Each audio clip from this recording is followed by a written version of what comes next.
మారు మాట మాట్లాడకుండా అలా బయటికి వెళ్ళిపోబోతుంటే మళ్ళీ పిలిచి, మా ఎడ్రా ఎడ్రా, ఎందుకు లేటుగా వచ్చావు?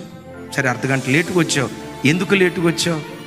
టీచర్ నేను వచ్చే మార్గంలో ఒక ముసలాయన మూర్ఛలి రోడ్డు మీద పడిపోయి టీచర్. ఆ ముసలాయన్ని లేపి, ఆ పెద్ద ఆయన్ని లేపి, ముఖం గడిగి నీళ్లు తాగించి ఒక ఇంటికి చేర్చి నేను ఇక్కడికి వచ్చేసరికి ఆలస్యమైపోయింది టీచర్.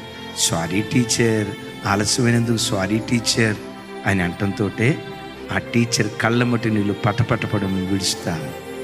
పువ్వు పుట్టగానే పరిమళిస్తుంది అన్నట్లుగా ఈ చిన్న వయసులో ఎలాంటి సత్క్రియ నువ్వు నేర్చుకున్నావే, పెరిగి పెద్దదాని అయిన తర్వాత నిశ్చయంగా నువ్వు గొప్పదాని అవుతావని ఆశీర్వదించిందట టీచర్.